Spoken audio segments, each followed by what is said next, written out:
நம ஸ்ரீரங்கநாயக்யை யத்ரூவிப்ரமபேததः ஈசேஷிதவ்யவைஷம்ய நிம்னோன்னதமிதம் ஜகத் ஸ்ரீஸ்தனாபரணம் தேஜः ஸ்ரீரங்கே சயமாஸ்ரயே சிந்தாமணிமிவோத்வாந்தம் உத்சங்கே அனந்தபோகினः அஜ்ஞஸ்தபதாப்ஜமம் சிதகடீः சம்வாதிகௌஷேயகம் கிஞ்சித்தாண்டவகந்தி சம்ஹனனகம் நிர்வ்யாஜமந்தஸ்மிதம் சூடாசும்பிமுகாம்புஜம் நிஜபுஜாः விஸ்ராந்ததிவ்யாயுதம் ஸ்ரீரங்கே சரதசதம் ததைதः பஷ்யேம லக்ஷ்மீசகம் ஸ்ரீவத்ஸசின்ஹமிஸ்ரேभ्यो நமவுக்திமதீமஹே யதுக்தயஸ்த்ரயீ கண்டே யாந்தி மங்களசூத்ரதாம் ஸ்ரீபராசரபட்டார்யः ஸ்ரீரங்கேஷபுரோஹிதः ஸ்ரீவத்சாங்கசுதः ஸ்ரீமான் ஸ்ரேயசே மேஸ்து பூயசே.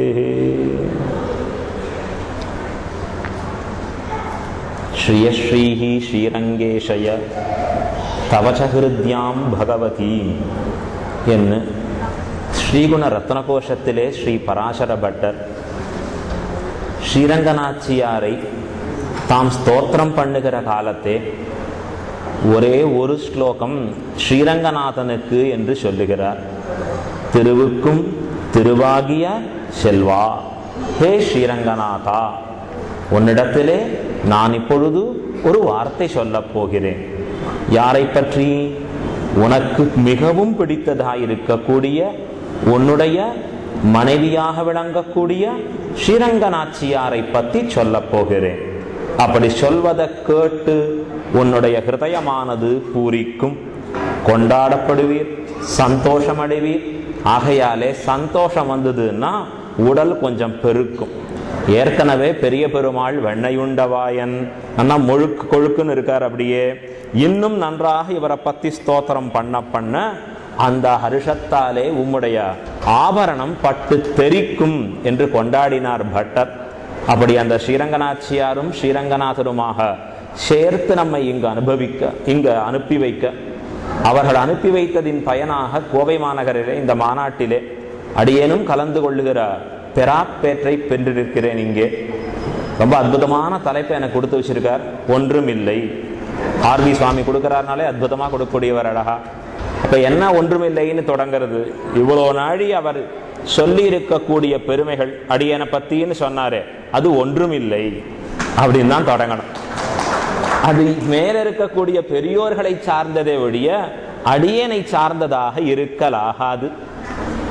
ஸ்ரீரங்க கஷேத்திரம், ஸ்ரீரங்கநாதனும் ஸ்ரீரங்கநாச்சியாரும் தான் கூடியிருப்பதாலே பெருமை பெற்ற கஷேத்திரம்னு பார்க்கிறோம். அந்த கஷேத்திரத்திற்கு அந்த ஸ்ரீரங்கநாச்சியாரும் ஸ்ரீரங்கநாதனும் வருவதற்கு முன்பு எப்படின்னார், அந்த கஷேத்திரமே ஒன்றுமில்லை தான். எப்பொழுது நம் ஸ்ரீரங்கநாதன் இங்கே எழுந்தருளுகிறானோ அந்த கஷேத்திரத்திலே, அப்பொழுது அதற்கு என்று வைபவமானது உண்டாகிறது. அது ரங்கநாதனுடைய கஷேத்திரம் என்று பெயர் பெற்றதாக ஆகிறது. தர்மவர்மனுடைய தபஸின் பலனாக வந்து சேருகிறான் ஸ்ரீரங்கநாதன். எப்படிப்பட்டதோடே கூடினவன்? பிரணவாகார விமானத்தோடே கூடி தானும் பிராட்டியுமாக வந்து ஸ்ரீரங்க கஷேத்திரத்திலே நேரே வைகுண்டத்திற்கு சமமானதொரு கஷேத்திரமாக ஆக்கி நிற்கிறான் எம்பெருமான். பிரபத்யே பிரணவாகாரம் பாஷ்யம் ரங்கமிவாபரம் பரஸ்ய பிரம்மனோ யத்ர சேஷித்வம் ஸ்புடமீக்ஷதே என்று சுதர்சன சூரி என்கிற பட்டர் கொண்டாடுகிறார். பிரணவாகார விமானத்தோடே கூடியிருக்கக்கூடிய ஸ்ரீரங்கநாதன் வரச்சேயே அந்த விமானத்தோட ஸ்ரீரங்கத்திலே வந்து குடிபுகுந்தான். ஆகையாலே ரங்கம் ரங்கம் என்று எதனாலே பெயர் பெற்றது? ரதிம் கதஹா, எங்கு வந்ததாலே ஒரு ஆனந்தம் உண்டாயிற்றோ அதற்கு ரங்கம்னு பேர். க்ஷீராப்தேர் மண்டலாத் பானோஹோ யோகினாம் ஹிருதயாதபி ரதிங்கதோ ஹரிரியத்ர தத்ரங்கம் முனயோவிதுகு.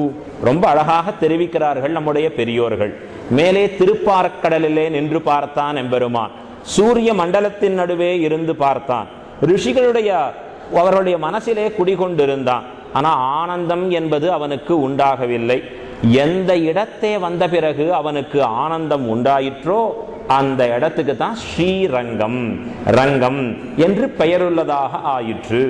சம்ஸ்கிருதத்துல அதை உடைச்சி சொல்லுவான், ரதிங்கதா. ஆகையாலே ரங்கம், ஸ்ரீரங்கம், பிராட்டியோடு கூடிய தேசம். பெரிய திருமொழியில வியாக்கியானம் பண்ணார் பெரியவாச்சான் பிள்ளை. இது ஏதோ ரங்கநாதருடைய க்ஷேத்திரம் நினைக்கிறேன், ரொம்ப பொய். யாருடைய க்ஷேத்திரம் இது? ஸ்ரீரங்கநாச்சியாருடைய க்ஷேத்திரம். ரங்கம் என்றால் மேடைன்னு இன்னொரு பொருள் உண்டு. பிராட்டியானவள் நர்த்தனமாடக்கூடிய மேடை, ஆகையாலே ஊரும் அவளுடையதேன்னு வியாக்கியானம் பண்ணார் பெரியவாச்சான் பிள்ளை. எதை போல திருமலையிலே திருவேங்கடமுடையான் திருவேங்கட மாமலைன்னு சொல்றோம். ஆனா உண்மையிலேயே திருவேங்கட மாமலை அவருடையதான்னு பார்த்தா இல்லவே இல்லை. பாவம், அங்க வராகனையினார் ஓரமா உட்கார்ந்து இருக்கார். க்ஷேத்திர அதிபதி அவர். இவர் வந்து சேர்ந்தவர், இவர் இடத்தை ஆக்கிரமிச்சுட்டார். இது என்னுடையது என்னுமா போலே அவர் கொண்டாடினாரே, அத போல ஸ்ரீரங்க க்ஷேத்திரம், ஸ்ரீரங்கநாச்சியார் தானும் நர்த்தனம் புரியக்கூடிய பூமி. அப்ப இருவருமாக தான் இருக்கிறபடியாலே ஸ்ரீரங்க க்ஷேத்திரம் வைபவம் மிக்கதாக ஆயிற்று. சரி சுவாமி, இவ ரெண்டு பேரும் மட்டும் இருந்தபடியாலே பெருமை வந்துடுமா? வராது.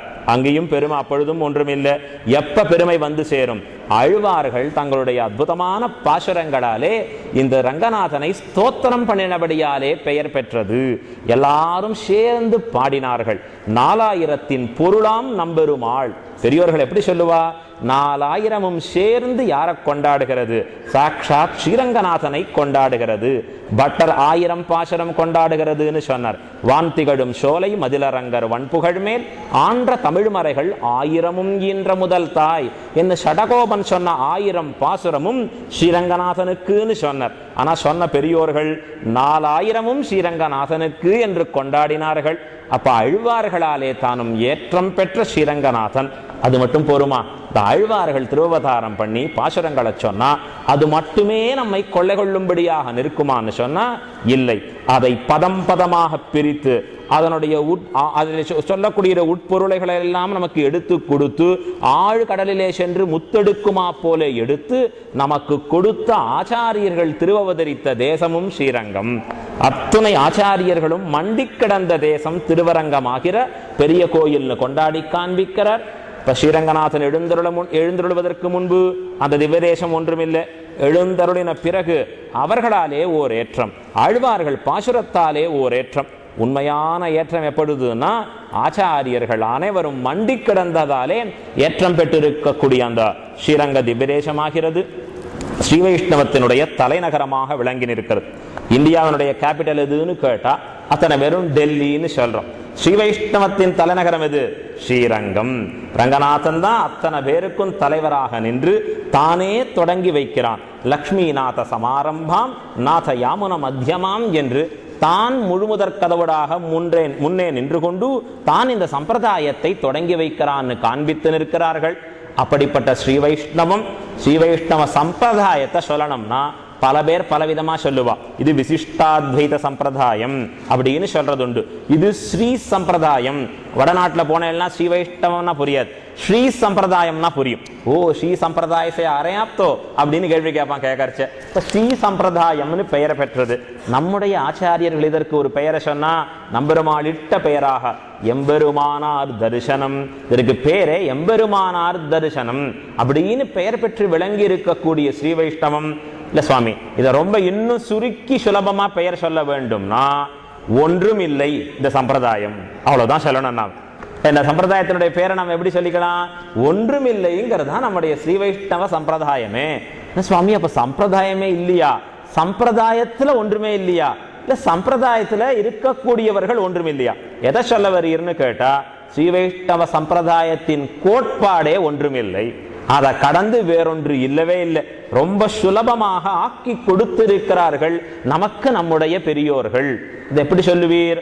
ரொம்ப சுலபம். அதை மேற்கொண்டு சொல்லுகிற சமயத்தை ஒன்னொன்னு உங்களுக்கு புரியும்படியாக நிற்கும். இப்ப எல்லாம் இருக்குன்னு சொன்னா அவன் ஸ்ரீ வைஷ்ணவத்தை விட்டு கடந்து நிற்பன். சுவாமி என்னிடத்துல ஒன்றுமில்லைனா வாரம் நீர் தான் ஸ்ரீ வைஷ்ணவத்துக்குள்ளே உள்ளே புகுறலாம். இப்ப முதல்ல அட்மிஷன் டோக்கன் கொடுக்கறதே எதை கொண்டு? ஒன்றுமில்லைனா அட்மிஷன், எல்லாம் இருக்குன்னா வெளில போங்க. இப்ப எதோ ஆச்சரியம் பாருங்க, உலகத்துல எல்லாம் இருக்குன்னா தான் உள்ள அலோவ் பண்ணுவா, ஒண்ணுமில்லைன்னு சொன்னா வெளியில போம்பா. ஆனா அதற்கு நேர்மார் நம்முடைய சம்பிரதாயத்திலே கர்மம் இருக்கா? இல்லை சுவாமி. ஞான யோகம் தெரியுமா? ஒண்ணுமே தெரியாது. பக்தி யோகம் அத பத்தியே நான் அறிஞ்சதில்லை. அப்ப முதல்ல உள்ளவார். இப்படிப்பட்டவர்கள் நம்முடைய தரிசனத்துக்கு தேவை. ஆழ்வார் அற்புதமா பாசுரம் சொன்னார் திருமாலையிலே. குளித்து 3 அனலை ஓம்பும் குறிகோள் அந்தனமைதனை ஒளித்திட்டேன், என் கண் இல்லை நின்கணும் பக்தனல்லேன், கழிப்பதன் கொண்டு நம்பி கடல்வண்ணா கதறுகின்றேன், அழித்து எனக்கு அருள் செய் கண்டாய் அரங்கமானகருளானே. இது திருமாலைனா திருமாலை அறியாதார் திருமாலையே அறியாதார். ஸ்ரீரங்கநாதனை கண்டு நெஞ்சு உருகணும்னா முதல்ல தொடரடி பொடியாழ்வார்கிட்ட போய் குருகுல வாசம் பண்ணணும். நம்மெல்லாம் எங்க போய் நிக்கணும்? கீழே அவர் திருவடி வாசத்துல நின்று சுவாமி எங்க நெஞ்சும் கொஞ்சம் உருகும்படியா பண்ணும், உருகும்படியாக பண்ணும்னு பிரார்த்திக்கணும். ஆழ்வார் சொல்றார், தம்முடைய நைச்சியத்தை பாவித்து சொல்லக்கூடிய பாசுரம் இது. முதல் 3 பாசுரம் தன்னுடைய அனுபவத்தை வெளியிட்டார் ஆழ்வார். அடுத்த 11 பாசுரங்களாலே பரோபதேசம் பண்ணார். எல்லாருக்கும் நன்மையை இவர்களுக்கெல்லாம் புரிய வைக்கணுங்கிறதுக்காக சொன்னார். நன்மையை புரியறவா யாரும் இல்லை. பார்த்தார், ஐயோ இவாளுக்கு சொல்லி என்ன பயன்? தானே மீண்டும் அனுபவிக்க தொடங்குகிறார். தான் பெற்ற பேற்றை மற்ற அடுத்த ஒரு 10 பாசுரங்களாலே கொண்டாடி அதற்கடுத்து இருக்கக்கூடிய ஒரு 10 பாசுரம் தன்னாலே இவ்வாழ்வார் தன்னுடைய தாழ்ச்சியை தெரிவிக்கிறார். தான் எவ்வளவு தாழ்ந்தவன் எவ்வளவு தாழ்ந்தவன். 25வது பாசுரம் தொடங்கி 34வது பாசுரம் வரைக்கும் தன்னுடைய தாழ்ச்சி, எவ்வளவு நீசன் எவ்வளவு நீசன், என்ன போய் நீ ஸ்ரீரங்கநாதா எடுத்து அதாவது ஸ்வீகரித்தீரே ஏற்றுக்கொண்டீரேன்னு கேட்டுக்கிறார். என்ன ஆழ்வீர் ஒண்ணுமே இல்லையா இடத்துல? ஆமா, என்னென்ன இல்லைன்னு சொல்றேன் கேளு. ஆரம்பிச்சார், குளித்து 3 அனலை ஓம்பும் குறிகோள் அந்தனமைதனை ஒளித்திட்டேன். அழ்வீர், நீர் அந்தனர் வம்சத்திலே பிறந்தவராச்சே, பிராமணர்கள் சிரேஷ்டமான குலத்திலே பிறந்தவர்கள்னு நமக்கு மிகவும் பிரியமானவர்களாச்சே. ஏன்னா பிராமணர்கள் இவனுக்கு ரொம்ப பிரியமானவர்கள்னு இவனே தானும் சொல்லி இருக்கிற வார்த்தை. அப்படி இருக்கிறச்சே கொஞ்சம் உங்களுடைய அனுஷ்டானம் இருந்தாலே போருமே. தீர்த்தாமாடி சந்தியாவந்தனம் பண்ணி வேதங்கிற அத்தியனம் பண்ணி இப்படி இருப்பவராக நிற்கிறீர்களா? அவர் சொன்னார், முதல்ல கேட்டுட்டார், கொஞ்சம் திருப்பி சொல்லும். இது என்ன பண்ணணும்? வேதாத்தியனம் பண்ணணும். இந்த ஹோம அக்னி காரியங்கள் உபாசனம்னு சொல்றா, நித்திய உபாசனாதிகள் பண்ணணும். அதுக்கெல்லாம் முன்னாடி திருமண் காபசீசனம் விட்டுக்கணும். அதுக்கும் முன்னாடி குளிக்கணும். எவ்வளவு தடவை? 3 தடவை குளிக்கணும். அவர் சொன்னார், எனக்கு குளிக்கிறதே கஷ்டம்னு. நீர் பண்ணணும், பிறகு வேதாத்தியனம் பண்ணணும், உபாசனம் பண்ணணும், அக்னி காரியங்கள், அப்புறம் மற்றுமுண்டான இந்த வைதிக கர்மாக்கள் பண்ணுவது கஷ்டம்ங்கிறது இல்லை, குளிப்பதே கஷ்டம். குளித்து 3 அனலை ஓம்பும். ஏன் சுவாமி குளிக்கிறது கஷ்டம்? குளிக்கிறதுலயே எத்தனை குளியல் தெரியுமா இருக்கு? நித்தியம் குளிக்கிற குளியல், நித்தியமாக ஸ்நானம் பண்ண வேண்டியதுன்னு ஒண்ணு இருக்கு, நைமித்திக ஸ்நானம்னு ஒண்ணு இருக்கு. கிரகணம் பிடிச்சா அப்ப பண்ண வேண்டி இருக்கிறதுன்னு ஒரு ஸ்நானம். எங்கேயோ போயிட்டு வந்தோம், தவறா தீட்டுப்பட்டுறதுன்னா பிராயஷ்சித்த ஸ்நானம்னு ஒரு ஸ்நானம் பண்ணணும். நித்திய நைமித்திக பிராயஷ்சித்த என்று ஸ்நானங்களே பல வகைப்படும். பலவிதமா ஸ்நானம் இருக்கு. நம்மலாம் சொல்றோம், அதாவது சூரிய கிரகணம் சந்திர கிரகணம் ஏற்படுறது, அது விடுகிற காலத்தே தீர்த்தாமாடணும். என்ன பண்ணுவார்? ரொம்ப ஆச்சரியமா, சுவாமி எத்தனை மணிக்கு விட போறது பாருங்க அப்படிம்பார். விட போறது பார்த்தா ராத்திரி 12 மணி 1 மணி. ரொம்ப சௌகரியம், நன்னா தூங்கிடலாம். காத்தால எப்பவும் போல 7 மணிக்கு எழுந்து குளிச்சிடலாம். அடே சாஸ்திரம் அப்படி கூடாதுன்னு தப்புன்னு சொல்றது. விடுகிற காலத்தே நீ குளிக்க வேண்டும். அதை தவிர மறுபடி திருப்பி இன்னொரு தடவை இவன் தீர்த்தாம அடிக்கணும். பிறகு அவன் பண்ண வேண்டியதுன்னு சொல்றது. ஆழ்வார் கையெடுத்து சேவித்தார். நம்மாலே அந்த குளியலே பண்ண முடியாது. குளித்து 3 அனலை ஓம்பும் குறிகோள அந்தனமைதனை ஒளித்திட்டேன், என் கண் இல்லை. ஆச்சரியமா கொண்டாடி காண்பிக்கிறாருங்க. இந்த ஸ்நானத்தை தவிர இன்னொரு ஸ்நானமும் இருக்குங்கிற. இன்னும் என்ன குளியல் தெரியுமா? கைங்கரிய குளியல். சுவாமி, இது கைங்கரிய குளியல்னு ஒரு குளியல் இருக்கா? ஆமா இருக்கு. ரொம்ப ஆச்சரியம். சலமிலா அணிலும் போலேன்னு தெரிவிச்சு காண்பிக்கிறார். ஆச்சரியமா, ஒரு அணிலானது போய் நேராக குளித்தது. குளித்து அங்கேந்து இருக்கக்கூடிய புரண்டிட்டு இந்த மணல்ல போய் அழகா புரண்டது. வேகமாக மறுபடி திருப்பி ஓடித்து. ஓடி போய் என்ன பண்ணித்து? தன்னுடைய முதுகில இருக்கக்கூடிய மணலை எல்லாம் உதறி தள்ளித்து. அது என்ன பண்ணித்து? அது ஒரு குளியல் போட்டுது. எங்க இடத்துல? ஸ்ரீ ராமாயணத்திலே அணில் கைங்கரியம் பண்ணித்து எம்பெருமான் பாலம் கட்டுவதற்காக. இது நாமெல்லாம் பார்த்திருக்கோம். சேது பந்தனம். அந்த ஸ்நானம் பேர் என்ன தெரியுமா? கைங்கரிய ஸ்நானம். அது பேர். என்ன ஆச்சரியம் இது! இத்தனை குளியல் இருக்கிறச்சே எனக்கு ஒன்றும் இல்லை. இது ஒண்ணும் இல்லை சுவாமி, என்னிடத்துல கர்மயோகம் என்பது இல்லை. என்கண் இல்லை, என்கணும் பக்தனல்லே. ஞான யோகம் இல்லை, பக்தி யோகம் அதுவும் அறவே இல்லை. கழிப்பதன் கொண்டு நம்பி, எதை கொண்டு நான் ஆனந்தித்திருப்பது சொல். கடல் வண்ணா கதறுகின்றேன். ஏ ஸ்ரீரங்கநாதா, என்னிடத்துல ஒண்ணுமில்லை ஒண்ணுமில்லைன்னு சொன்னா அதை கண்டுதான் எனக்கு பயமே ஏற்படுகிறது. அழித்து எனக்கு அருள் செய் கண்டாய் அரங்கமா நகருடானே. ஏ ஸ்ரீரங்கநாதா, நமக்கு நீர் கிருபை செய்தருள வேணும். ஸ்ரீரங்கநாதனுக்கு இப்படி சொல்லுவர் உண்டான்னு பார்த்துட்டு இருப்பேன். ஸ்ரீரங்கநாதன் இப்படி சொல்லுகிறவர்கள் உண்டா வாரும் அப்படின்னு தான் அவர்களை ஸ்வீகரிப்பர்.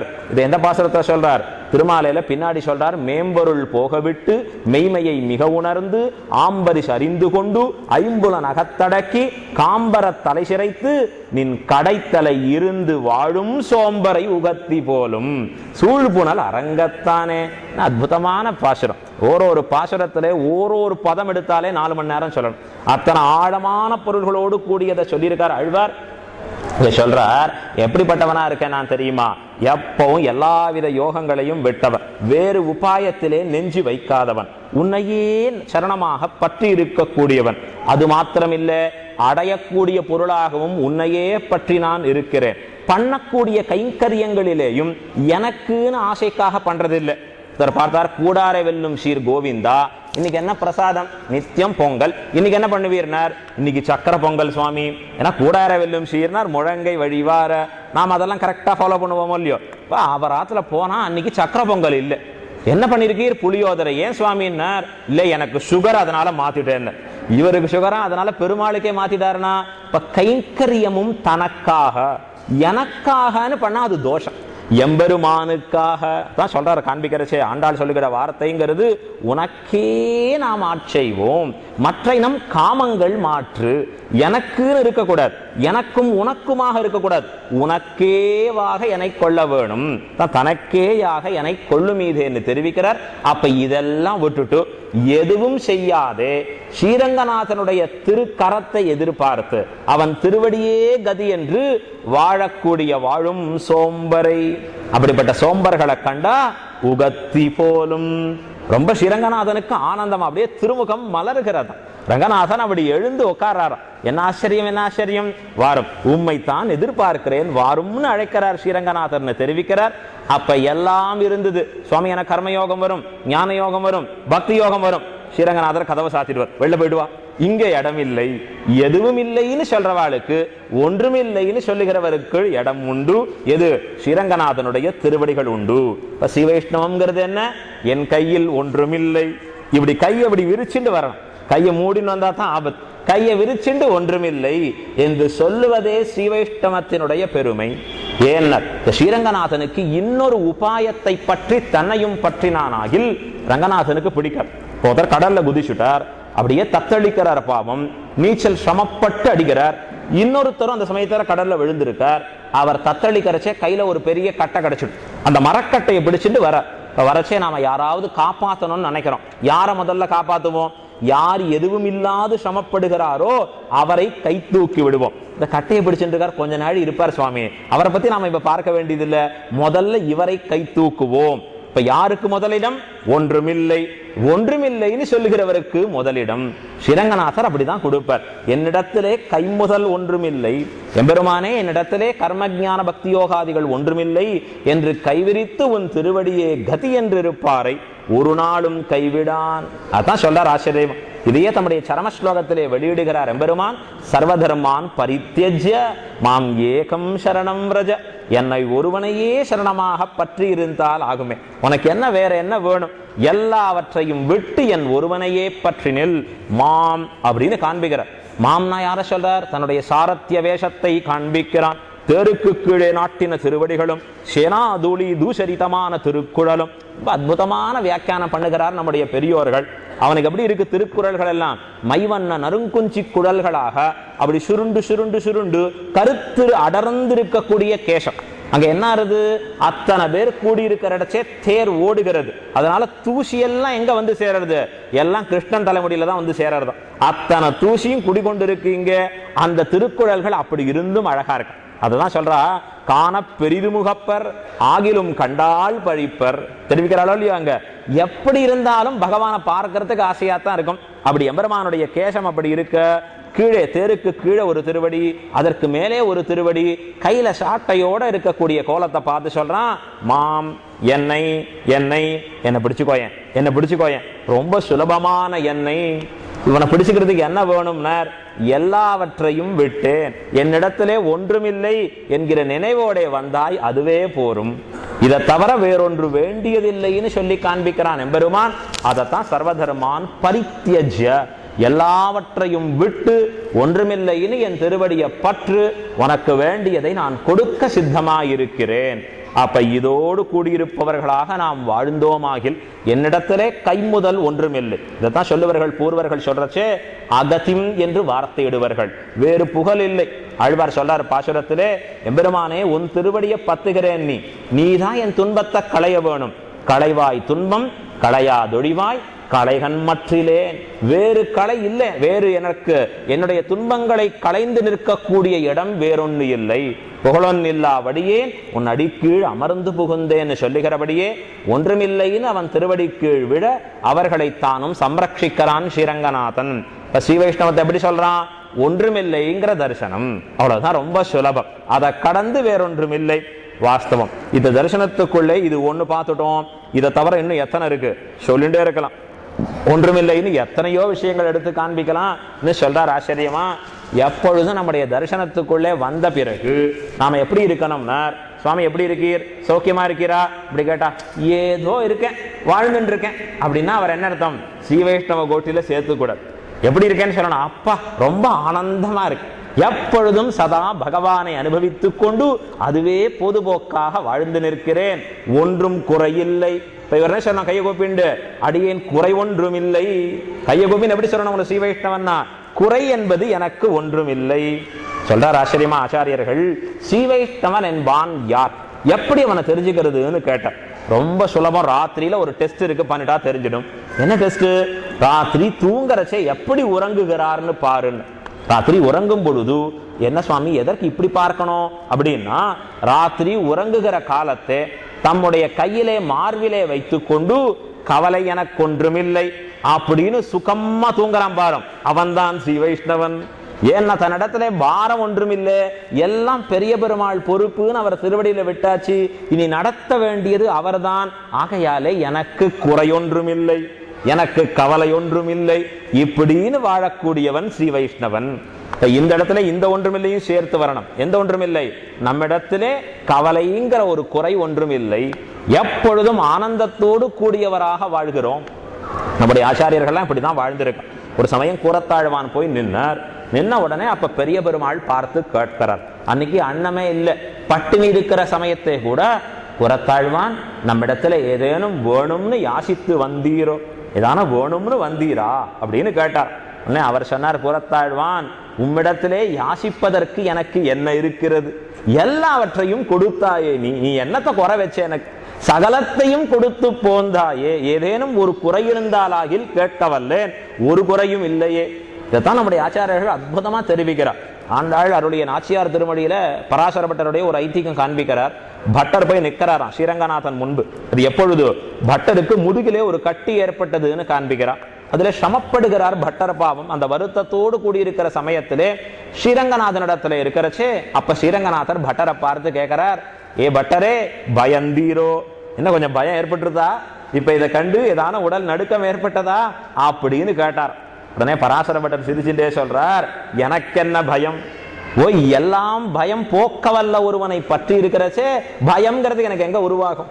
வேதார்த்தம் சொல்றது, அதசோ அபயங்கதோ பவதி, இது வேத வாக்கியம். உபனிஷத் சொல்லி காண்பிக்கிறது, அதசோ அபயங்கதோ பவதி, எவனை பற்றுவதாலே உன்னுடைய பயம் எல்லாம் கெடுமோ. உலகத்துல நமக்கு தெரிஞ்சவாளை பிடிச்சா பயம் அதிகமாகும், பெரிய பெருமாளை பிடிச்சுண்டா பயம் குறைந்து போகும். ஏனென்றால் இவனை பற்றுவதாலே நம்மை விட்டு பயம் ஒளிந்து ஓடுகிறது. இதைத்தான் நம்முடைய வேதாந்தங்கள் நமக்கு தெரிவிக்கிறது. அதை சொல்றார் பராசர பட்டர், எனக்கென்ன பயம், நமக்கு வேண்டியதெல்லாம் கொடுத்தீர், வம்சத்திலே பிறக்க வைத்தீர், உண்மையே தியானிக்கும்படியான மனசை கொடுத்தீர், அற்புதமான பாசுரங்களை இயற்றவல்ல ஆற்றலை கொடுத்தீர், மனசு உம்மை விட்டு அகலாதிருக்கக்கூடிய பாக்கியத்தை கொடுத்தீர். ஆனாலும் இதே மாதிரி இருக்கக்கூடிய சேவை பரமபதத்துல கிடைக்கலன்னா என்ன பண்றது, அதற்காக யோசித்தேன். அவ்வளவுதான்.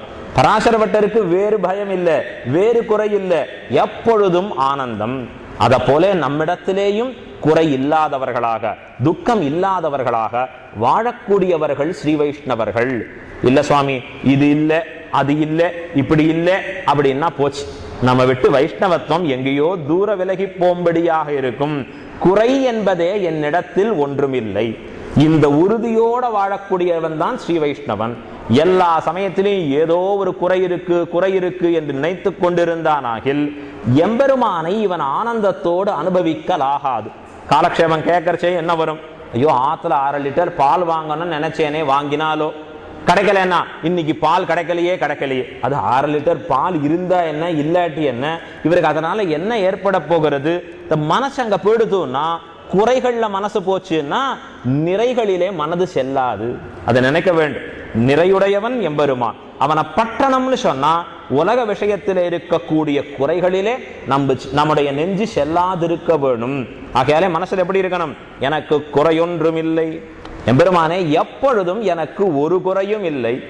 ஏன், உன் திருவடியே பற்றி இருக்கிறபடியாலே எனக்கு என்ன குறை இருக்கு தான் சொல்லி காண்பிக்கிறார். ஆச்சரியமா, எம்பெருமானே எல்லாம் என்று பற்றி இருக்கக்கூடியவன், எல்லாவித ஐஸ்வர்யங்களையும் உடையவனாக கடவன், எல்லாவித ஞானத்தையும் உடையவனாக கடவன். இந்த உலகங்களே இவனுடையதாக நிற்கிறச்சே இவனுக்கு என்ன குறை இருக்கு? குறைன்னு எத்தை சொல்ல முடியும்? ஆகையாலே குறை ஒன்றும் இல்லை. இரண்டாவது, வைஷ்ணவனுக்கு வேண்டிய அடுத்த லட்சணம், எந்த விதமான குறையும் என்னிடத்திலே ஒன்றும் இல்லை என்கிற எண்ணத்தோடு வாழுதல். அதற்கு மேலே மூன்றாவது, எம்பெருமான பார்க்கறச்சேயும் ஒன்றுமில்லை. என்ன சுவாமி ஒன்றுமில்லை, அத்வைத்தமா? அத்வைதத்தை சொல்லுகிறபடி எது கடவுள்னா ஒண்ணுமே இல்லை, அவ்வளவுதான், முடிஞ்சு போச்சுனர். ஆத்மா அது இல்லை, பரமாத்மா அது ஒண்ணுதான். அது எப்படிப்பட்டது? ஞானத்தோடு கூடியது. ஞானத்தோடா இல்ல ஞானமா அப்படின்னா இல்ல அது ஞானமே அப்படின்னு பிரித்து சொல்லுகிறா போலே நாம் நம்முடைய சம்பிரதாயத்துல சொல்லுகிறோமானா இல்லை. ஆனா இவனை பார்த்து ஒன்றுமில்லைன்னு எப்படி சொல்றதுன்னா, குறைகள் ஒன்றுமில்லாதவன் பகவான்.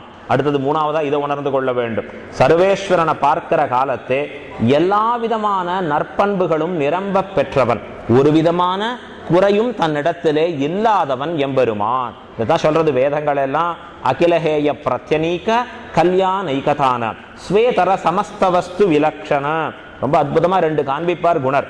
அகில விதமான எல்லா விதமான கல்யாண குணங்களுக்கும் இருப்பிடமானவன், ஒருவித குறைகளும் இல்லாதவன். எம்பெருமான பார்க்கறச்ச என்ன சொல்லணும்?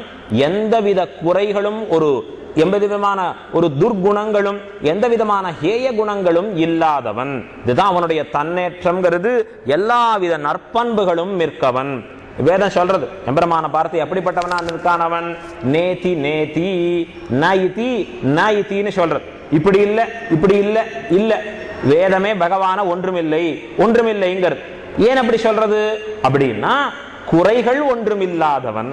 நம்ம போல எவ்விதமான குறைகளையும் எம்பெருமானிடத்திலே காண முடியாது. எல்லாவித நற்பண்புகளாலும் எம்பெருமான் நிறைந்தவன். ஆகையாலே பகவானை பார்க்கிறச்சேயும் ஒருவித குறைகளும் அற்றவன் என்கிற எண்ணம் நம்மிடத்திலே பரிபூர்ணமாக வந்து சேர வேண்டும். இந்த எண்ணம் வந்தாத்தான் பிரயோஜனம். சர்வேஸ்வரிடத்திலே ஒரு குறைன்னு பார்த்துட்டா அந்த தோஷம் இவனிடத்திலே தான். ஆகையாலே எவ்விதமான குறைகளும் இல்லாத எல்லாவித நற்பண்புகளோடும் கூடியவன் எம்பெருமான். ஆகையாலே அவனை பார்த்து சொல்றச்சேயும் எந்தவித துர்குணங்களும் அவனிடத்திலே ஒன்றுமில்லை அப்படின்னு தான். அடுத்தது அங்க எடுத்துக்கணும். அதற்கும் மேம்பட நாம் பார்க்கணும்னு சொன்னா, அடுத்தது மறுபடி நம்முடைய சம்பிரதாயத்திலே இந்த ஒன்றுமில்லை அப்படிங்கிறத பார்க்கணும்னா, சுவாமி நீர் பண்ண வேண்டிய காரியங்கள் என்னென்ன? பகவானை பற்றுவதற்கு நீர் செய்ய வேண்டிய யாகங்கள் பண்ணணுமா, இல்லை ஹோமங்கள் பண்ணணுமா, இல்லை மற்றுமுண்டாயிருக்கக்கூடிய காட்டிலே போய் தபஸ் பண்ணணுமா? இதெல்லாம் நீர் பண்ண வேண்டியதா? சாஸ்திரம் விதவிதமா சொல்றது. நமக்கெல்லாம் ரொம்ப சௌகரியம். ஏன்? சாஸ்திரமே தெரியாது. தெரிஞ்சா தானே சுவாமி இந்த கஷ்டம் எல்லாம். என்ன பண்ணணும்னு தெரிஞ்சு அப்புறம் அதெல்லாம் பண்ணணுமே நாம பண்ணலையேன்னு வருத்தம். தெரியவே இல்லைன்னா இந்த வருத்தத்திற்கு வாய்ப்பே இல்லை. இப்ப நமக்குடைய நிலை எப்படிதான், அது என்னென்ன சொல்லியிருக்குன்னே தெரியல. சாஸ்திரம் பல விதமா சொல்றது. எம்பெருமானை காணணும்னா எத்தனையோ விதங்கள்ல தபஸ் பண்ணி அவனை காண வேணும்னு காட்டுகிறது. இதெல்லாம் நாம் பண்ணணுமான்னா இது நாம் செய்ய வேண்டியது ஒன்றுமில்லை. நாம் துரும்பு நறுக்க பிராப்தி இல்லை. நம்முடைய ஆச்சாரியர்கள் சொல்லியிருக்க அழகா, ஒரு துரும்பை நறுக்குவதற்கு கூட நம்மிடத்திலே ஒரு காரியம் செய்ய வேண்டியதில்லை. அதுதான் சொல்றார் சீவஜன பூஷணத்திலே, திரு கண்ணமங்கையாண்டான் ஸ்வ வியாபாரத்தை விட்டான் என்று சீவஜன பூஷணத்துல ஒரு சூத்திரம் காண்பிக்கிறார். நாம் நம்முடைய காரியம் ஒரு பலனை பெறுவதற்காக என்று நாம் செய்ய வேண்டிய காரியம் ஒன்றுமில்லை. மகா விஸ்வாசத்தோடு வாழ்பவர்களாக ஒரு ஸ்ரீ வைஷ்ணவன் இருந்தாலே பிரயோஜனம். இந்த கேள்வி எழும். ஒருத்தர் ரொம்ப சிரமப்பட்டு பல ஆண்டு காலமாக தபஸ் பண்றார், எம்பெருமான அடையணுங்கிற ஆசையிலே தபஸ் பண்ணுகிறார். இன்னொருத்தர் ஒண்ணுமே பண்ணல, நான் ஆச்சாரியன் திருவடி சம்பந்தம் இருக்கு, பெருமாளை சரணாகதி பண்ணிட்டேன், எனக்கு மோட்சம் கிடைக்கும். இது எதை போல இருக்கு தெரியுமா? வீட்டுல படுத்துட்டே இருக்காராம் ஒருத்தர், மாசம் பிறந்தா அவருக்கு 1 லட்சம் சம்பளம் கொடுத்துடுறாராம். இன்னொருத்தர் வேலைக்கு ஓடி ஓடி உழைக்கிறார், அவருக்கு மாசம் 1ஆம் தேதி ஆனாலும் சம்பளம் கிடைக்கல. இது எப்படி இருக்கும் சுவாமி? இது ஏற்கும்படியா இருக்குமா? பட்டரிடத்திலே நஞ்சியருங்கிற சிஷ்யர் போய் கேட்டார். பராசர பட்டரை பார்த்து கேட்கிறார், ஏன் சுவாமி, உலகிலே பல பேர் ரொம்ப சிரமப்பட்டு பகவானை அடைவதற்காக கடும் தவம் புரிகிறார்கள், எத்தனையோ விதமான சிரமப்பட்டு காரியங்களை செய்கிறார்கள். ஆனால் நம்முடைய ஸ்ரீ வைஷ்ணவத்துல ஒன்னும் பண்ண வேண்டாம், ரொம்ப சுலபம், சரணாகதி பண்ணிடு, எல்லாம் அவன் திருவடியிலேன்னு விட்டுடு, ஆச்சாரியனை பற்றிக்கோ, பற்றி கொண்டால் உனக்கு மோட்சம் நிச்சயம். உடனே கேட்டா, இது என்ன பொதி அவர்களானவர்கள் சோறு மூட்டை கட்டி கொண்டு பகல் கனவு காண்கிறார்களே. இது யார் கேட்கிறா? நஞ்சியர் கேட்கிறார். இது எப்படி சுவாமி நடக்கும்? ஒரு பக்கம் சமப்படுகிறான், அவன் பகவானை பார்க்க முடியாது. ஏன்னா அவரே சொல்றார், பகூனாம் ஜன்மனாமந்தே ஞானவான் மாம் பிரபத்யதே. பல்லாயிரக்கணக்கான ஜன்மங்கள் தாண்டி ஞானி என்னிடத்திலே வருகிறான். ஆனால் அந்த சரணாகதி பண்ணவன், நாமெல்லாம் பிரபன்ன ஜனங்களாக இருக்கக்கூடிய நாமெல்லாம் எப்ப சரணாகதி பண்றோமோ அந்த ஜென்மமே மோட்சம். அந்த ஜென்மம் தொலைஞ்சதுன்னா உடனே நமக்கு மோட்சம். சரீர அவசானே மோக்ஷஹான்னு சொல்றார். இத போய் பட்டரிடத்திலே கேட்க பட்டர் சிரிச்சுட்டே சொல்றார், இரண்டும் பொருந்தும், ரெண்டுமே பொருந்தக்கூடிய விஷயம். அவன் கடுமையான தபஸ் பண்ணுகிறான், பல ஆண்டுகள் பண்ணுகிறான், பகவானை காண முடியல, பொருந்தும். நீ ஒன்றுமே பண்ணல, எம்பெருமான் திருவடிதான் எல்லாம்னு பற்றி இருக்கிறாய், நீ எம்பெருமானை காண முடியும், இதுவும் பொருந்தும். இது எப்படி பொருந்தும்? அதற்கு உடனே பட்டர் விளக்க சொல்லுகிறார். அவனுக்கு என்ன ஆசைனார், மற்றவர்களுக்கு நானே என் முயற்சியாலே பகவானை அடைகிறேன், நான் தபஸ் பண்ணி பார்த்துக்கிறேன், நான் மற்ற காரியத்தை பண்றேன், நான் ஹோமம் பண்றேன், சாஸ்திரம் எப்படிலாம் சொல்லியிருக்கோ பண்ணி என் முயற்சியாலே பகவானை அடைய பார்க்கிறேன். உடனே பெருமாள் பார்ப்பார், நீ உன் முயற்சியால நீ அடையணும்னு பார்க்கலையோ இல்லையோ, பார்த்துக்கோ, நீ எவ்வளவு தூரம் முடியறதோ பண்ண, நீ பிறகு ரொம்ப காலம் கழிச்சு என்னை வந்து அடையலாம் என்று எம்பெருமான் அவனை கைவிட்டு விடுவன். ஆகையால என்ன ஆயிடும், பல காலமாகும் அவன் எம்பெருமானை வந்து அடைவதற்கு. ஆகையாலே அவன் காண முடியாது. ஆனா எல்லாம் விட்டுட்டு எம்பெருமான் தான் பற்றுகிறானே, அவன் அதே ஜென்மா முடிந்த பிறகு பகவானை அடைந்தே தீருவன். இது எதை போல ரொம்ப சுலபமான உதாரணம் கொடுத்த ஒரு அழகான கதையை சொல்லுவர் பெரியோர்கள். ஒரு ராஜா ஒரு தண்டோரா போட்டான், எல்லாரும் இங்கே வந்து சேருங்கள், தங்கத்தை இலவசமாக கொடுக்கிறேன். இலவசம்னா நம்ம ஜனங்களுக்கு எப்பவும் ஆனந்தம் தானே. அந்த காலத்துல அந்த ராஜா சொன்ன உடனே அவாவா ஒரு பைய எடுத்துன்னு புறப்பட்டான். அவர்களுக்கு என்ன இருக்கோ கையில எடுத்துன்னு வாங்கன்னு, பெரிய பெரிய பையு, கோணி சாக்கு, என்னென்ன இருக்கோ அவாவா ஆசையில புறப்பட்டா. போய் ராஜா கொடுத்துட்டே இருந்தான். வந்தவாளுக்கு அத்தனை தங்கம், நான் அவ்வளவு வச்சுட்டு இருக்கான் போல் இருக்கு. எல்லாருக்கும் வேண்டிய அளவு பொன்னை கொடுத்து அனுப்ப எல்லாரும் பெற்று செல்லுகிறார்கள். அந்த வரிசையில வந்து இருக்கிறச்சே ஒத்தம் மாத்திரம் ஒன்றுமில்லை. எதுல? கையில ஒன்றுமில்லை. அவனுக்கு 2 கையும் விரிச்சுன்னு வந்து நிக்கிறான். வந்த உடனே இப்ப அவனுடைய முறை வந்தது. வந்த உடனே கேட்டா, என்னப்பா எல்லாரும் சாக்கு கொண்டு வந்திருக்கான், நீ ஒரு பையாவது கொண்டு வரக்கூடாதா?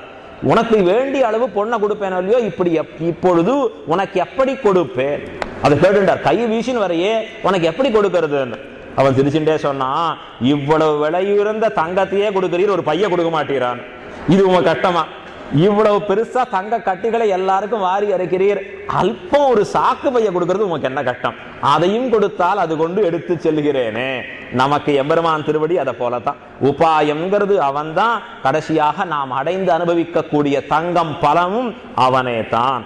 அவனையே நம்பி பற்றி இருக்கிறபடியாலே சுலபம் நமக்கு. இது எதை போல, ஒரு பெரிய தாத்தா வயசானவர் மேல அமர்ந்து இருக்கார், குழந்தை வருது, அங்கேருந்து தவழ்ந்து வருகிறது, சின்ன குழந்தை, அது இன்னும் எழுந்து நடக்க பழகல. அது தவழ்ந்து வந்தால் தாத்தாவை அடைவதற்கு எத்தனை காலம் ஆகும்?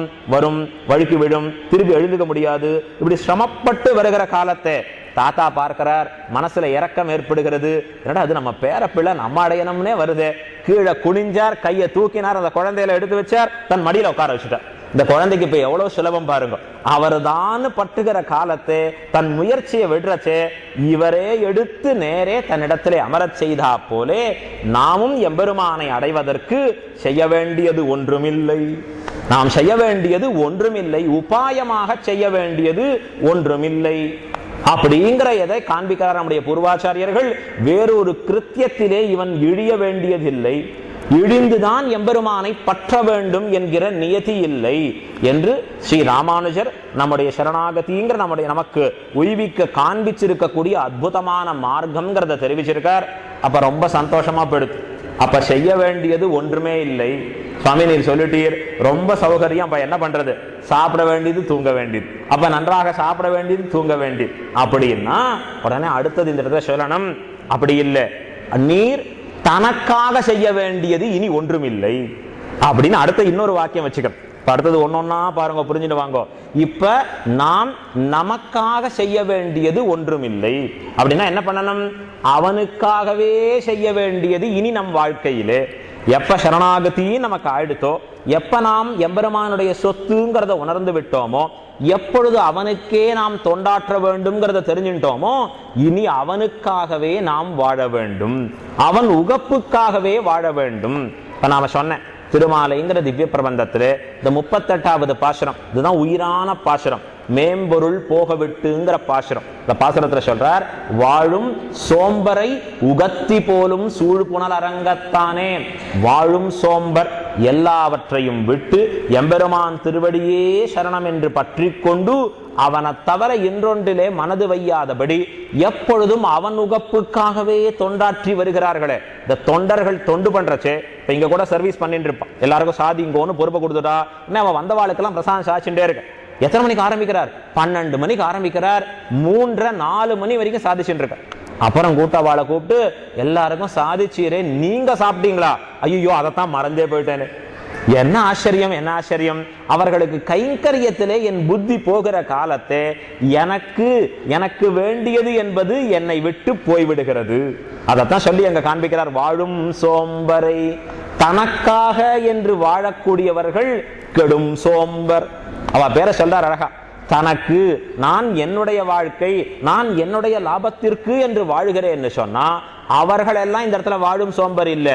எல்லாவற்றையும் எம்பெருமான் திருவடி கீழே விட்டு அவனுக்காகவே வாழ இருக்கக்கூடியவர்கள் வாழும் சோம்பர். சோம்பர்னு ஏன் சொல்லணும்? தன் காரியத்திலே சோம்பி இருப்பவர்கள். தனக்குன்னு எதான பண்ணிக்கணும்னா அவர்களுக்கு பண்ண தெரியாது. என்ன பண்ணிக்கிறீர்? ஏன் சுவாமி நன்னா அலங்காரம் பண்ணிக்க வேண்டாமா? ஏன் சுவாமி உமக்கு வேண்டிய காரியங்களை ஒன்னா பண்ணிக்க வேண்டாமா? ஐயோ அதெல்லாம் பண்ணிக்க தெரியாது. இந்த அடியவர்களை கவனிப்பதுங்கிறதே தான் புத்தி போறது, எம்பெருமானுக்கு பண்ணுவதிலே தான் புத்தி போகிறது. அப்ப எனக்கு என்று ஒன்றும் பண்ணிக்கொள்ள தெரியாதவர்களுக்கு வாழும் சோம்பர். அந்த வாழும் சோம்பருடைய காரியம் என்ன இருக்கு? எல்லாம் எம்பெருமானுடைய உகப்புக்காகவே வாழும் சோம்பர். கெடும் சோம்பர்னா சாப்பிட்டு சாஸ்திரத்துல சொல்றபடி கேட்காத இஷ்டத்துக்கு தெரியக்கூடிய சோம்பேறி கெடும் சோம்பர். வாழும் சோம்பர் சாஸ்திரம் சொல்லுகிறபடி, சம்பிரதாயம் சொல்லுகிறபடி, இனி நான் எம்பெருமானுடைய உகப்புக்காகவே வாழ வேண்டும் என்பதை உணர்ந்து அவனுடைய கைங்கரியமே பொதுபோக்காக வாழக்கூடியவர்கள். கேட்டார் ஆச்சரியமா, திருக்கண்ணமங்கையாண்டான் அங்க திருக்கண்ணமங்கைங்கிற திவ்ய தேசத்துல சுத்தம் பண்ணிட்டு இருக்க, கீழே வழக்கமாற வச்சுட்டார், நன்னா சுத்தம் பண்ணிட்டு இருக்க. அப்படி கிளீன் பண்ணிட்டு இருக்கிறச்சே ஒருத்தன் அங்கேருந்து வந்தான், என்ன சுவாமி உங்க சம்பிரதாயத்தெல்லாம் ஒன்றும் பண்ண வேண்டாம், ஒன்றும் இல்லை, எதுவும் பண்ண வேண்டாம்னு சொல்றது, நீர் இப்ப பண்றீரே என்ன பயன்? கர்மயோகமோ ஞான யோகமோ இது எதுவும் செய்ய வேண்டாம்னு சொல்றச்சே பெருக்குகிற காரியம் செய்கிறீரே என்ன பயன்? அவரை பார்த்து கேட்ட, உடனே அவர் சொன்னார், இங்க வான்னார். என்னன்னார், இந்த இடம் என்ன இருக்கு, இந்த இடம் குப்பையா இருக்கு. ஏன், நான் இன்னும் பெருக்கல. ஆமா, நான் இன்னும் அதை சுத்தி பண்ணல. இந்த இடம் சுத்தியா இருக்கு. ஏன், நான் அதை நன்றாக சுத்தம் செய்தேன். அப்ப எது பலன்? இந்த சுத்தம் தான் பலன்.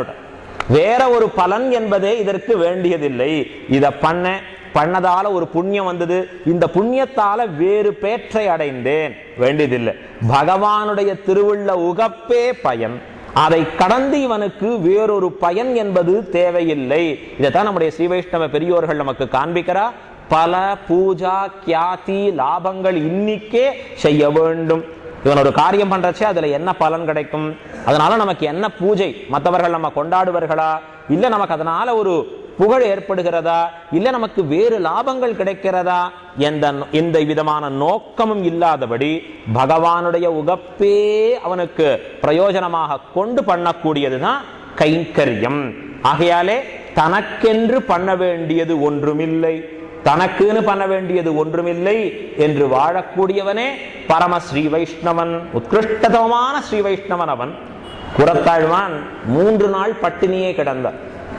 ஸ்ரீரங்க கஷேத்திரத்திலே ஸ்ரீரங்கநாதனுடைய திருவடி வாரத்திலே வாழக்கூடிய பரம வைதிகர், பரம பாகவதோத்தமர், மகா ஞானி. அவரை போல உயர்ந்த ஒரு மகானை நம் தரிசனத்திலே சேவிக்கலாகாது சொன்னார். அவரை பத்தி கொண்டாடி சொன்னார் பாசுரங்களை. அவ்வளவு பெரிய மகான் 3 நாள் பட்டினியே கிடந்தார். சுவாமி எது உணவுனார்? அவருக்கு திருவாய்மொழி தான் உணவு.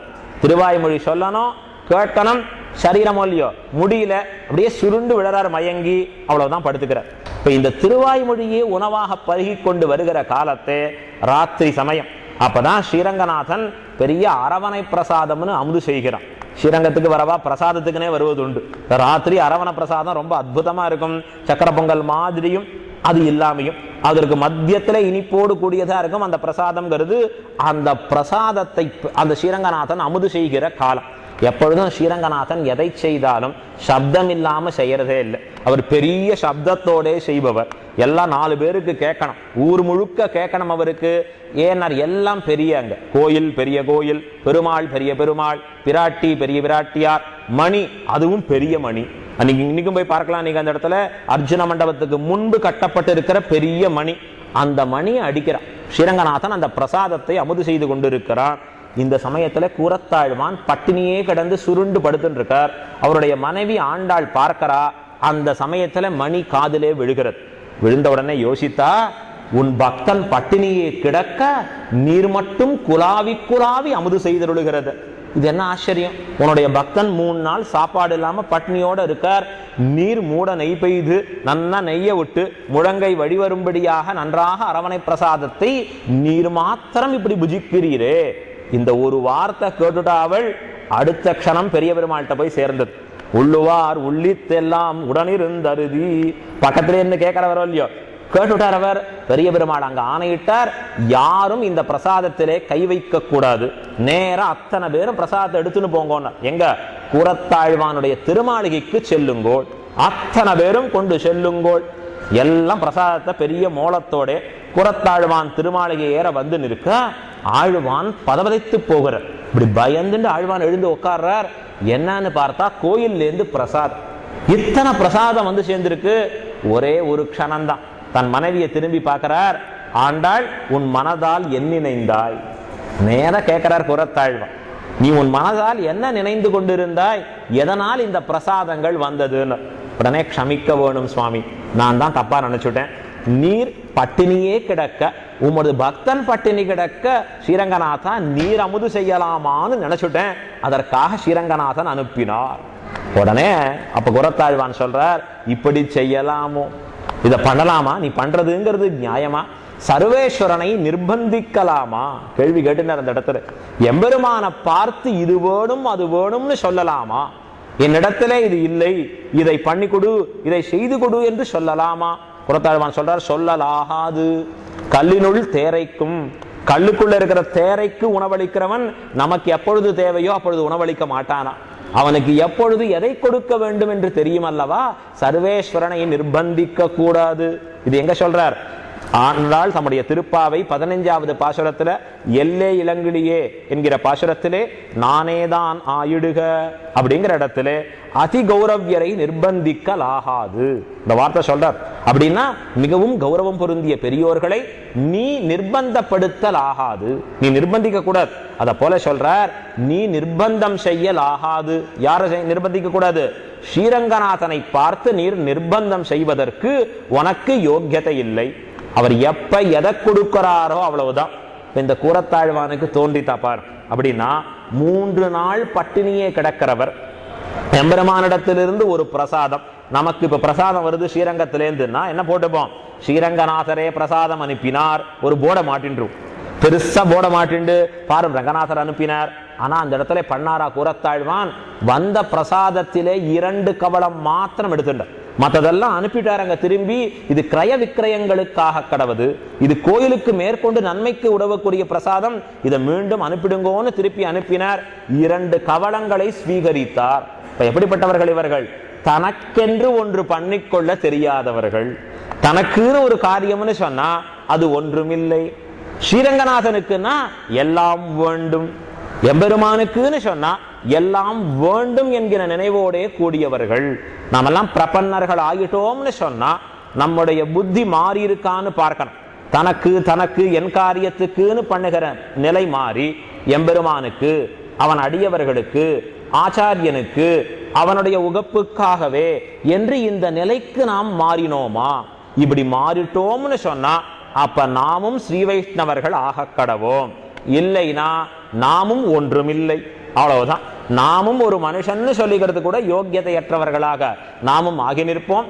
அப்ப தம்முடைய சுவார்த்தத்தை என்பதை தவிர்த்து எம்பெருமானுடைய உகப்புக்காகவே வாழ்ந்து வரக்கூடியவனுக்கு தான் ஸ்ரீ வைஷ்ணவன் என்கிற உத்தமமான திருநாமத்தை நம்முடைய பெரியோர்கள் தானும் கொடுக்கிறார்கள். அவர்களை கண்டுதான் ஸ்ரீரங்கநாதனுக்கு எப்பொழுதும் ஆனந்தமானது ஏற்பட்டு கொண்டிருக்கும். அதான் சொல்றார் அங்கேருந்து காண்பிக்கிறச்சே, தன்னுடைய சுவார்த்தத்தையை தவிர்த்து பகவானுக்காகவே வாழக்கூடியவன் தனக்கேயாக என கொள்ளுமீதே அப்படின்னு காண்பிக்கிறார். ஆழ்வார் தெரிவிக்கிறச்சே, தனக்கு எனக்குன்னு பிரிச்சுக்க வேண்டாம், நீர் தேவரீர் உகப்புக்காகவே என கொள்ள வேண்டும் என்று காண்பிக்கிற சமயத்தை தனக்கென்று ஒன்றுமில்லாதபடி எல்லாம் அவனுக்காகவே வாழக்கூடிய அப்படிப்பட்ட பெரியோர்களாகவும் நாம் ஆக வேண்டியது. இதுவும் ஒன்றுமில்லை. இந்த ஒன்றுமில்லையும் மனசுல ஞாபகம் வச்சுக்கணும். இப்ப இத்தனை ஒன்றுமில்லை இருக்கு. ஸ்ரீ வைஷ்ணவ சம்பிரதாயமே ஒன்றுமில்லை என கர்ம ஞான பக்தி இந்த மாதிரி யோகங்கள் எதுவும் நமக்கு தேவையில்லை. ஆகையாலே தரிசனத்துக்கே அப்படித்தான் இருக்கு. அப்புறம் நாம் போகிறோம், நம்மிடத்திலேயும் கைமுதல் ஒன்றுமில்லை. ரங்கநாதா வேறு புகழ் இல்லை, எனக்கு நீயே தான் எல்லாம் என்று நாம் நிற்க வேண்டியது. நம்மிடத்திலே பிரபன்னன் ஆன பிறகு எந்தவித குறைகளும் ஒன்றுமில்லை. இந்த மனசுல அப்படி வச்சுக்கணும். கவலை இருக்கு, சோகம் இருக்கு, அது நடக்கணும்னு இருக்கு, இருந்தா ஸ்ரீ வைஷ்ணவன் இல்லை. எம்பெருமானை பார்க்கிறோம், அவனிடத்திலேயும் குறைகள் ஒன்றுமில்லை. பகவானிடத்திலேயும் எவ்வித குறைகளும் இல்லாதவனாக அவன் தானும் விளங்கி நிற்கிறான். அதற்கும் மேம்பட நாம் செய்ய வேண்டியது, நமக்கு என்று ஒரு துரும்பு நறுக்க பிராப்தி இல்லை. ஒரு சின்ன துரும்பு கிள்ளி போட கூட நமக்கு செய்ய வேண்டிய காரியங்கள் ஒன்றுமில்லைன்னு சொல்லி கடைசியாக சுவார்த்ததைக்கு தான் ஒன்றுமில்லை, எம்பெருமானுக்காகவே என்று பணி செய்து கிடப்பதற்கு நமக்கு அநேக காரியங்கள் உண்டு. அது அவனுடைய உகப்புக்காகவே செய்யக்கூடிய காரியங்களாகத்தானும் அமையப்பெற வேண்டும். அதற்குத்தான் தொண்டும் கைங்கரியமும் என்கிற பெயரோட கூடியதாக நிற்கிறது. அப்படின்னு இத்தனை படிகளை பார்த்தோம். இதுவரைக்கும் கீழே பார்த்திருக்கக்கூடியது ஒன்னொன்னு சாதாரணமா சொல்லி இருக்கக்கூடிய விஷயங்கள். இப்ப சாஸ்திரத்தையும் நம்முடைய பூர்வாச்சாரியர்கள் காண்பித்திருக்கக்கூடிய விஷயங்களையும் கொண்டு ஆராய்ந்து பார்த்து இனி ஒன்றுமில்லை அப்படிங்கிறத நாம தெரிஞ்சுக்கணும். எதை ஒன்றுமில்லை? முதல்ல இந்த சம்சாரமாகிற பிரகிருதி ஒரு ஸ்ரீ வைஷ்ணவனுக்கு எப்பொழுதுமே ஒன்றுமில்லை. இது பெரிய மதிக்கத்தக்க ஒரு விஷயமாக நினைந்து நிற்றல் கூடாது. எப்ப சர்வேஸ்வரனையே பற்றி நிற்பவனாக வாழ்கிறானோ, சாமானிய உலக விஷயத்தில் இருக்கக்கூடிய பந்தங்கள் எல்லாம் இவனுக்கு ஒன்றும் இல்லை. ஆழ்வார் சொல்றார், கொண்ட பெண்டிர் மக்கள் உற்றார் சுற்றத்தவர் பிறரும் கண்டதோடு பற்றதல்லால் காதல் மற்ற யாதுமில்லை. எத்தனை பாசுரங்களை சொல்றார் ஆழ்வார் சொல்லும் பொழுது. இவாளை பத்தி இருக்கீர், அவளை பிடிச்சிருக்கீர், இவள் எனக்கு மனைவி, இவள் எனக்கு துணைவி, இவள் எனக்கு இப்படிப்பட்டவள், இவள் அத்தை பொண்ணு, இப்படி எத்தனையோ உறவுகளை சொல்லி ஒருத்தர் பிடிச்சிருக்கீரே, இப்படிப்பட்ட சம்பந்தங்கள் உனக்கு ஒன்றுமில்லை. ஏன்? சரீரகதமாக வரக்கூடிய சம்பந்தங்களாலே ஏற்படக்கூடிய பேரு நமக்கு ஒன்றுமில்லை. ஆத்ம சம்பந்தமடியாக கிடைக்கக்கூடிய பேரே நமக்கு பெறாப்பேரு என்று காண்பிக்கிறார். இந்த சரீரகதமான சம்பத்துல தான் நம்ம நிறைய மூழ்கி இருக்கு. நம்ம எல்லாம் இப்ப எப்படிப்பட்டவர்கள் ஆயிட்டோம்? இந்த சரீர சம்பந்தத்தாலே ஏற்படக்கூடிய அந்த சம்பந்தத்தை நினைச்சே உருகி கொண்டு இருக்கிறோம். ஐயோ, அவர் நமக்கு வேண்டிய பந்து, அவரா நமக்கு இந்த நன்மையை பண்ணக்கூடியவர், ஓ அவரா நமக்கு ரொம்ப தூரத்துல இருந்து நமக்கு நன்மையை செய்யக்கூடியவர், இப்படின்னு உடலோடு சம்பந்தப்பட்டவர்களை நினைக்கிறோம். ஆத்மாவோடு சம்பந்தப்பட்ட எத்தனை பாகவதர்களை நெஞ்சால் நினைக்கிறோமா? நாம அவர்களை கண்டு உருகிறோமா? இல்ல அவர்களுக்குன்னு நாம் செய்யக்கூடிய கைங்கரியங்களை மனதில் கொள்ளுகிறோமா? சாஸ்திரம் ரொம்ப தெளிவா சொல்லி காண்பிக்கிறது, சரீரத்தால ஏற்படக்கூடிய பந்தம் நிலையான பந்தம் இல்லை. அதான் ஆழ்வார் சொல்றார், இந்த மேம்பொருள் போக விட்டுங்கிற பாசுரத்திலே மேம்பொருள் அப்படின்னா மேலெழுந்த வாரியாக பார்க்கக்கூடிய பொருள்னு சொல்ற. உள்ளே ஆழ்ந்து பார்த்தால் அந்த பொருள் ஒன்றும் இல்லை. மேலெழுந்த வாரியா பார்க்கறச்சே அந்த பொருள் இருக்கிறா போல தெரியுது. இப்ப கார்ல வந்துட்டு இருக்கோம், வேகமா பறச்சை பார்த்தா எப்படி இருக்கு? இந்த ரோட்ல பார்த்தா ஜலம் இருக்கிறா போல இருக்கு, நீர் எங்கேயோ இருக்கிறா போல இருக்கு. பக்கத்துல வந்து பார்த்தா அந்த நீரை காணும், தண்ணி இருக்கிறா போல இருக்கு. வந்து பார்த்தா உடனே அது காணல் நீர் அப்படின்னு பெயரை சொல்லி காண்பிக்கிறார்கள். காணல் நீர் என்பது ஒன்றும் இல்லை, அது உண்மையா ஒண்ணும் இல்லை, நம் கண்ணுக்கு தெரிகிறது அவ்வளவுதான். அத போல சரீரம் என்பது மேம்பொருள், மேலெழுந்த வாரியாக தோற்றக்கூடிய ஒரு பொருள். உள்ள பார்க்கிறச்சே ஆத்மா என்பதே நிலையான ஒரு பொருள். மேலிருக்கக்கூடிய சரீரமும் சரீரத்தோடு சம்பந்தப்பட்டிருக்கக்கூடிய உலக விஷயங்கள்ல இருக்கக்கூடிய விருப்பமும் ஒன்றுமில்லைன்னு வாழ்கிறவனே ஸ்ரீ வைஷ்ணவன். இல்ல சுவாமி, எனக்கு கொஞ்சம் இங்கேயும் ஆசை இருக்கு, சம்பிரதாயத்திலையும் ஆசை இருக்கு, அங்கங்கேயும் வெளியும் போயிட்டு வருவேன், கொஞ்சம் பார்ட்டி மற்றதையும் சேருவேன், அப்புறம் மாநாடுன்னா அங்கேயும் சேர்த்து பார்த்துப்பேன், இப்படி ரெண்டும் சேர்ந்து இருக்குன்னா அப்போ உங்களுடைய பக்தி எந்த அளவுக்குன்னு நாமளே பார்த்துக்கணும். சுவாமி, அதுல ஒரு 50% போவேன், இங்க ஒரு 50% வருவேன்னா 50% தான் பக்தியே, மற்ற 50% நம்ம இடத்துல பக்தி இல்லைன்னு அர்த்தம். அதான் ஆழ்வார் சொல்றார், மேம்பொருள் போக விட்டு, அதை முழுவதுமாக விட்டு, சரீரகதமான விஷயங்களிலே இருக்கக்கூடிய ஆசையை அறவே ஒழித்து, சரீரத்தையும் சரீர சம்பந்தப்பட்டிருக்கக்கூடிய லோக விஷயங்களிலே உனக்குண்டான ஆசையை அறவே ஒழித்து, எல்லாம் எம்பெருமான் அவனுடைய அடியவர்கள் என்று அங்க ஆசையை வையின்னு. ரொம்ப சுலபம், அந்த ஆசையை திருப்பணம்னு சொல்றார். வேற இடத்துல வைத்திருக்கக்கூடிய ஆசையை இந்த பக்கம் திருப்பி வைன்னு ஆழ்வார்கள் நமக்கு காண்பிக்கிறார்கள். அப்படிப்பட்ட திருப்பி வைத்துட்டோம்னு சொன்னா அப்ப இவன் உயர்ந்த ஸ்ரீ வைஷ்ணவனாகத்தானும் ஆகக்கடவன் அப்படிங்கிறத வச்சுக்கணும். கடைசியாக இது மட்டும் சொல்லி நிறுத்துகிறேன். இங்கே எம்பெருமானே ஒன்றுமில்லை. என்ன சுவாமி, இவ்வளவு அவனிடத்துல குறைதான் ஒன்றுமில்லை நீர், இப்ப எம்பெருமானே ஒன்றுமில்லை தான் சொல்லி முடிச்சார். அவரும் கிருஷ்ணன் சொல்றான், ஒன்றுமில்லை கிருஷ்ணன் அப்படின்னு அவன் பேரை சொன்னார்னு காண்பிக்கிறார். அத போலே சர்வேஸ்வரனும் நமக்கு ஒன்றுமில்லை. சர்வேஸ்வரனும் ஒன்றுமில்லையா? சாஸ்திரம் எத்தனை சொல்றது, வேதாந்தங்கள் எத்தனை சொல்றது, எல்லாம் அவன் புகழை பாடி நிற்கின்றன. சர்வே வேதா எத்திர ஏகம் பவந்தி, சர்வே வேதா எத்பத மாமனந்தி என்று வேதங்கள் எல்லாம் கொண்டாடக்கூடிய பரம்பொருள் ஸ்ரீமன் நாராயணன். வேதம் எல்லாம் கொண்டாடுகிறது அவனுடைய பெருமைகளை, சொல்லி முடிக்க முடிகிறதா?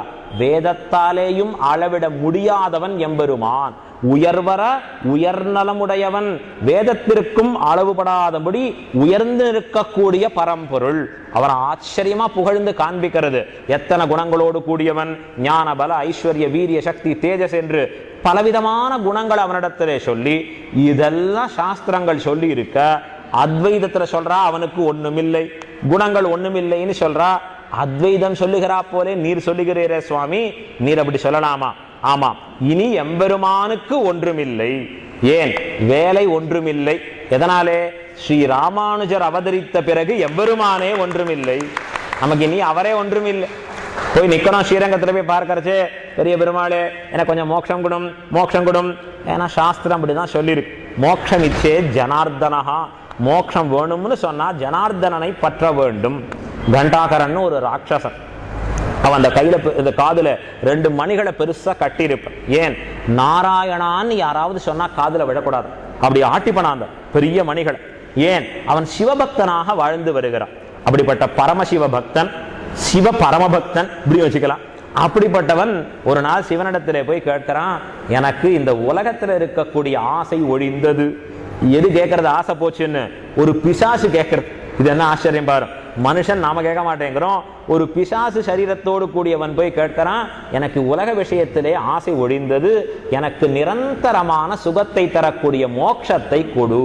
பகவான் யாரு? சிவனிடத்துல போய் கேட்க உடனே சிவன் சொல்றார், எனக்கு எல்லாவற்றையும் கொடுக்க வல்லவன், மோட்சம் மாத்திரம் கொடுக்க முடியாது. மோட்சத்தை கொடுக்க முடியாதா? ஆமா. உடனே கோவம் வந்தது. 2 மணிகளையும் தெரிந்தானவன் உடனே சொன்ன வார்த்தை, இனி நான் உன் பக்தன் அல்லேன். சரி, போயிட்டு போறது.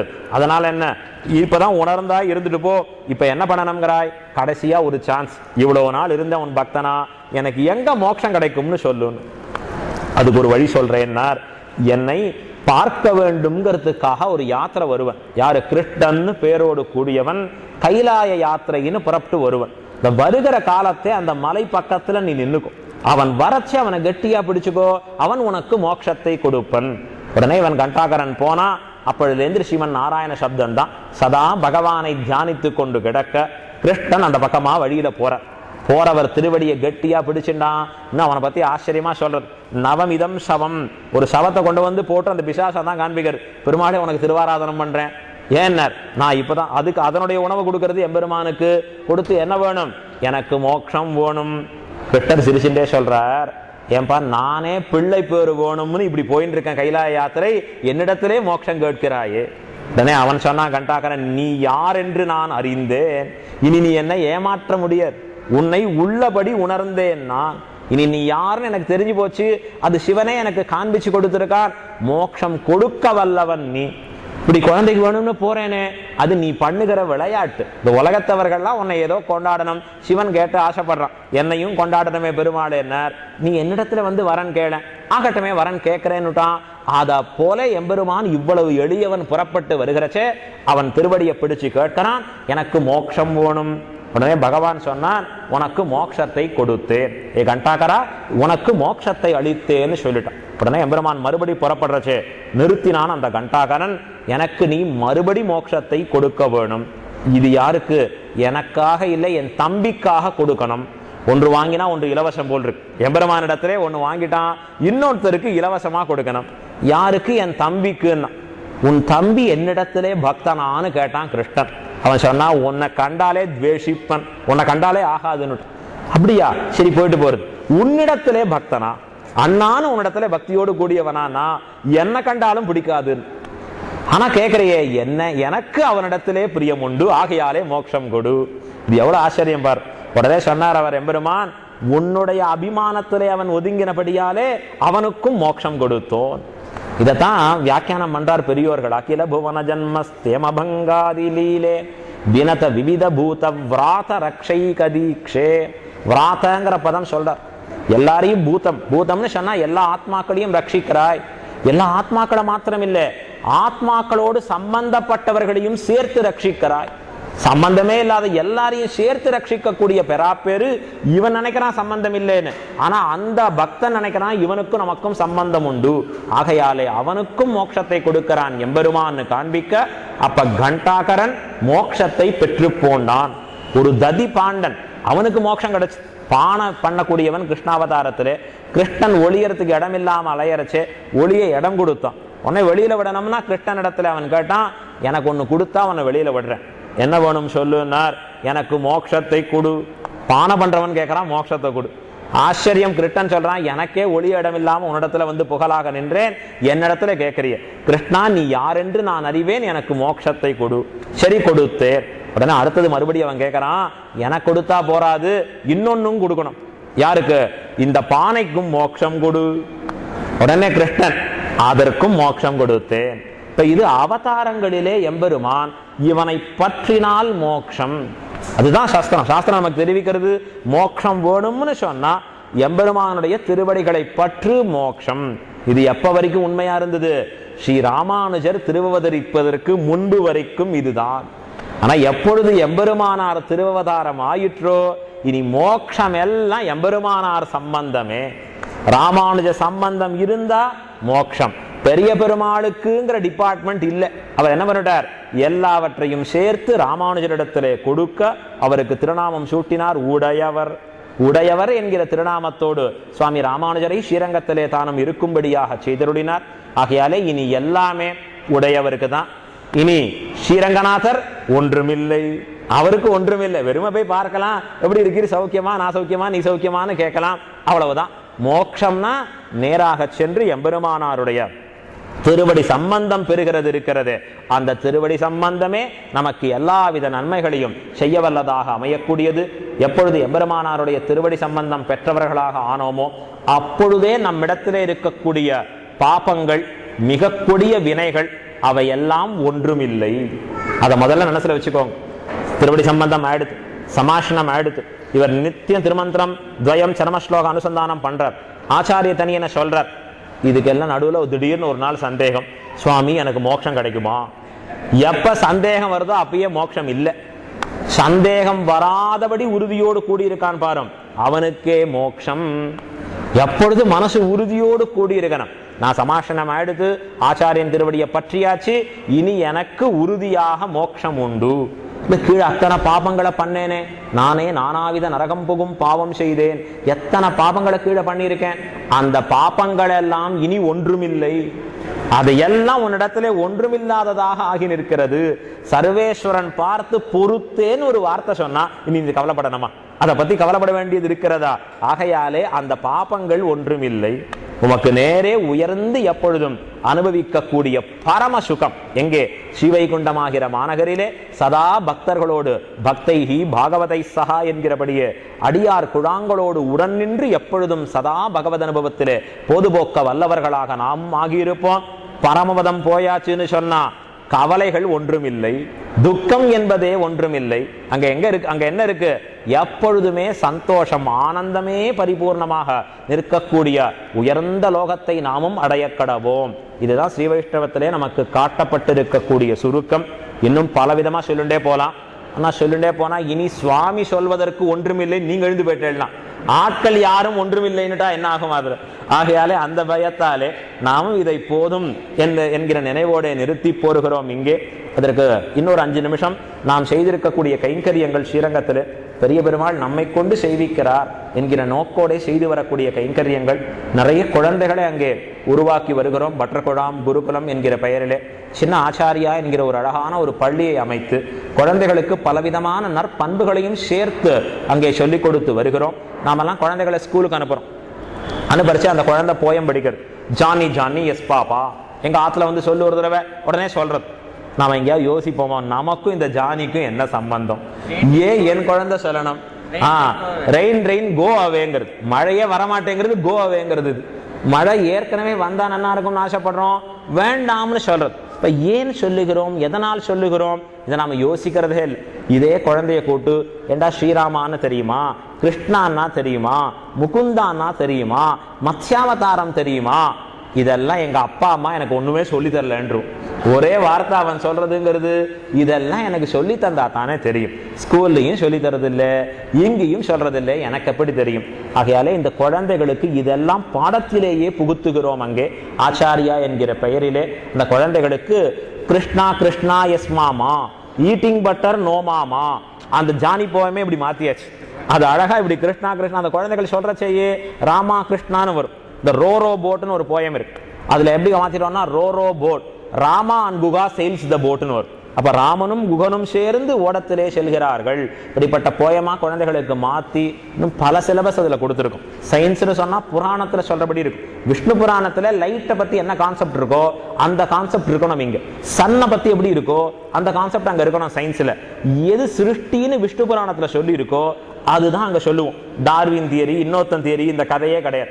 எது உண்மையோ அதை குழந்தைகளுக்கு சொல்லித்தரக்கூடிய அற்புதமான ஒரு பள்ளியை ஸ்ரீரங்கநாதருடைய கிருபையாலே, சாட்சாத் உடையவருடைய அனுகிரகத்தாலே, அவர் திருநாமம் கொண்டு ஆச்சாரியா என்கிற பெயரிலே நடத்தி வருகிறோம். அதை தவிர நாம் அங்கே ஸ்ரீ ராமாயணா காம்படிஷன் நிறைய குழந்தைகளுக்கு ஆல் ஓவர் இந்தியா முழுக்க சொல்லித் தருகிறோம். ஸ்ரீராமனின் பெருமைகளை சொல்ல சொல்ல நற்குணங்கள் வளரும். நம்ம இடத்துல இருக்கக்கூடிய தீய குணங்கள் நம்ம விட்டு விலகி போகும்.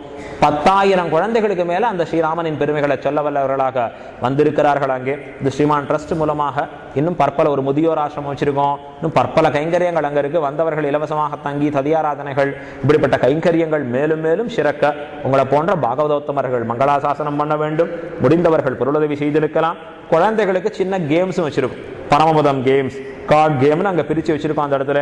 ஏன்னா நம்ம குழந்தைகள் கேம் விளையாடுறதுலாம் நிறைய நாள் செலவழிக்கிறோம். ஸ்கூலுக்கு போகிறதோ டியூஷன் போகிறதோ படிக்கிறதோ இல்லை, விளையாட்டு தான் அவளுக்கு பொதுபோக்கு. கலரிங் பெயிண்டிங் கலர் புக்கும் வச்சிருக்கோம் அந்த இடத்துல. ஆழ்வார் ஆச்சாரியர்களோட கூடியிருக்கக்கூடிய படத்தை உடையதா. குழந்தையுடைய பொதுபோக்கும் நல்ல பொதுபோக்காக அவன் இந்த விஷயத்தை பார்த்து பார்த்து விளையாடினா ஸ்ரீ வைஷ்ணவ லட்சணம்லாம் என்னன்னு தெரிஞ்சிடும். அப்ப அவனும் என்ன பண்ணுவான், அம்மா நீ எனக்கு சொல்லிக் கொடுக்க வேண்டியது ஒன்றுமில்லை அப்படின்னு அவனும் வார்த்தை சொல்லவனாக நிற்பான் அந்த இடத்துல. அந்த கேம்ஸ் எல்லாம் விளையாடுறவனா இருந்தான்னு சொன்னா, அதை போல நாமும் அந்த குழந்தைகளுக்கு அவ்விஷயங்களை வாங்கி கொடுத்து பரிசாக சாமானிய பொருளை கொடுக்கிறோம். தயவு செய்து இது கொடுக்காதீர்கள். இதை போல உயர்ந்த வஸ்துக்களை குழந்தைகளுக்கு விளையாடுவதற்காக கொடுத்து அந்த குழந்தைகளையும் நல்ல ஞானமுடையவர்களாக நீங்கள் ஆக்க வேண்டும் என்று பிரார்த்தித்து, அடுத்ததாக இருக்கக்கூடிய நிகழ்ச்சி இருக்கு. ரொம்ப கோயம்புத்தூருக்கே ஒரு உயர்ந்த சிகரமாக இல்லை உயர்ந்த ரத்னமாக கொண்டாடப்பட வேண்டிய மாதவ ராமானுஜதாசர். ஏன்னா மிகப்பெரிய கைங்கரியத்தை தன்னுடைய பொறுப்பில் ஏற்று செய்து கொண்டு வருகிறார். ஸ்ரீ வைஷ்ணவம் என்ன ஆச்சுன்னா, இப்ப ஏஆர்எஸ் ஆஃப்டர் ரிட்டையர்மெண்ட் சர்வீஸ் அப்படி ஆக்கூடாது. ஸ்ரீ வைஷ்ணவம் எப்படி இருக்கணும், குழந்தைகள் தேர்ந்து வர வேண்டும். 5 வயது குழந்தைகள் ஒரு மாநாடு எப்படி வரணும்னு ஆசை அடியனுக்குன்னார். 5 வயது முதல் 15 வயது குழந்தைகளுக்கு மாநாடு, இது ஸ்ரீ வைஷ்ணவ மாநாடு அப்படின்னு ஒரு அறிவிப்போட சேர்த்து இருந்ததுன்னா எவ்வளவு ஆனந்தமா இருக்கு. அந்த குழந்தைகளை பார்க்கறதுக்கே நமக்கு எத்தனை ஆனந்தம் இருக்கும். நமக்கே பெரிய பெருமாளுக்கு இன்னும் எத்தனை ஆனந்தம் வரும். சிறு வயதிலிருந்தே குழந்தைகளுக்கு அந்த ஞானத்தை கொடுத்து பக்தியுடையவர்களாக ஆக்கி அவர்களையும் சம்பிரதாயத்திலே தேற்றி வைத்தோம்னு சொன்னா அது நம் தரிசனத்துக்கு நாம் சேர்த்து வைக்கக்கூடிய சொத்து. ராமானுஜ தரிசனத்துக்கு அதுதான் சொத்து, வேற சொத்துங்கிறதே இல்லை, ஞாபகம் வச்சுக்கோங்க. அப்படிப்பட்ட சிறந்த கைங்கரியத்தை நம் மாதவ ராமானுஜதாசன் செய்து வருகிறார். அவருக்கும் பல்லாண்டு பாடி அதை அவசியம் பார்க்கணும். இந்த குழந்தைகள் அந்த நடிச்சு காண்பிக்கிறான்னா கல்மிஷம் இல்லாம நடிக்கிறான். நமக்கெல்லாம் உள்ளுக்குள்ள இருக்கும், வெளில சொல்றச்சே அடியேன். போனார் ஒரு ஜிஆர் சுவாமியுடைய சிஷ்யரா இருந்தார். எப்ப கேட்டாலும் முதல்ல அடியேன் அடியேன் அடியேன், 100 தடவை அடியேன். சரி பாவம் ஜிஆர் சுவாமி யாரோ வந்திருக்காரு, கூப்பிட்டாரு, இங்க வாடா இவன் வந்திருக்கான் கொஞ்சம் உதவி பண்ணு, போய் அவருக்கு அதை வாங்கி கொடுன்னார். இப்ப போனார். இந்த சுவாமி சிஷ்யர் பரங்க சிஷ்யர் சொன்னார், அடியேன் செய்ய மாட்டேன் அடியேன். என்னடா அடியேன் அடியேங்கிற பண்ண மாட்டேங்கிறிய, இதுல சொல்றதோட செய்யறோடைய செயல் நமக்கு அதுக்கு ஒத்து இல்லை. நமக்கு சொல் வேறு செயல் வேறு, மனதில் இருக்கக்கூடிய நினைவு முற்றிலும் வேறு. நமக்கு எதையோ நினைக்கிறோம், சொல்றச்சே வேறொன்றா வருது, செயல்படுறச்சே மற்றும் ஒன்றாக முடிவடைகிறது. ஆனா குழந்தைகளுக்கு அப்படி இல்லை. மனதில் நினைப்பதையே வாக்கால் சொல்லுகிறார்கள், சொன்னதையே செயல்படுத்த வல்லவர்கள் குழந்தைகள். ஆகையாலே அப்படிப்பட்ட குழந்தைகளை ஊக்குவித்து செய்யக்கூடிய அந்த காரியம் அது மேன்மேலும் வளர, இன்னும் ஆகஸ்ட் 3ஆம் தேதி அற்புதமா நேர பெரிய பெருமாளே அங்க வர ஸ்டேஜில் அமலநாதிபிரான் நாடகத்தை அற்புதமாக இந்த கோயம்புத்தூர் மாநகரத்திலே பெரிய பெருமாள் அடியார்கள் அத்தனை பேரும் சேர்ந்து இங்க வரப்போறோம். கோயம்புத்தூருக்கு ஆச்சாரியர்கள் அத்தனை பேரையும் அழைச்சிருக்காரு இங்கே. அப்படிப்பட்ட உயர்ந்த காரியத்திலே நீங்கள் எல்லாரும் சேர்ந்து பங்கு கொள்ள வேண்டும். டிக்கெட்னு வச்சிருக்க, இந்த டிக்கெட் எவ்வளவு கொடுத்தாலும் வாங்கலாம். அதுல சாமானியத்துக்கு எங்கெங்கயோ போய் செலவழிக்கிறோம் உபயோகம் இல்லாதபடி.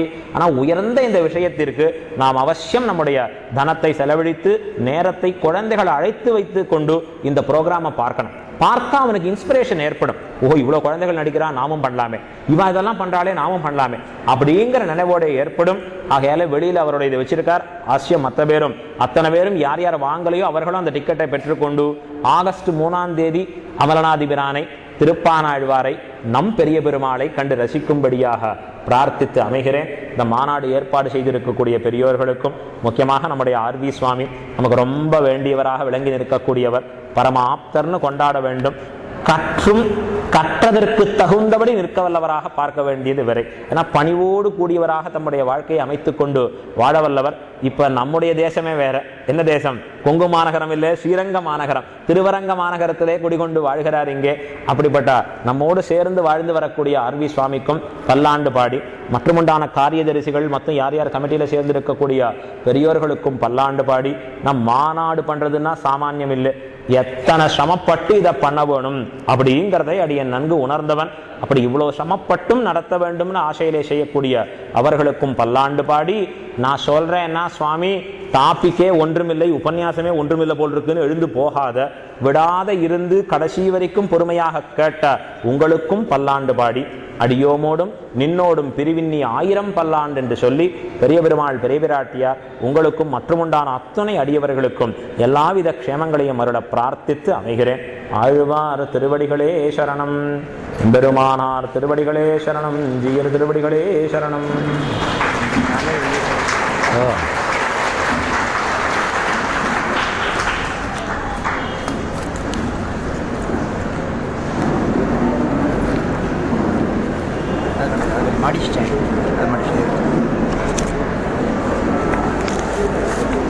தன்னிடம் ஒன்றுமில்லை என்று சொன்ன நம் சுவாமி இதுவரை சாதித்ததை தவிர சம்பிரதாயத்தை சாதிப்பதற்கு ஒன்றுமில்லை என்பதை உண்மை. சரிதானே? நமக்கு நம் சுவாமியிடம் அபிமானம் உள்ளதோ இல்லையோ, நம் சுவாமிக்கு நம் மீது உள்ள அபிமானத்தால் நம் எல்லோருக்கும் மோட்சம் உண்டு என்று தெளிவோமாக. நன்றி, வணக்கம்.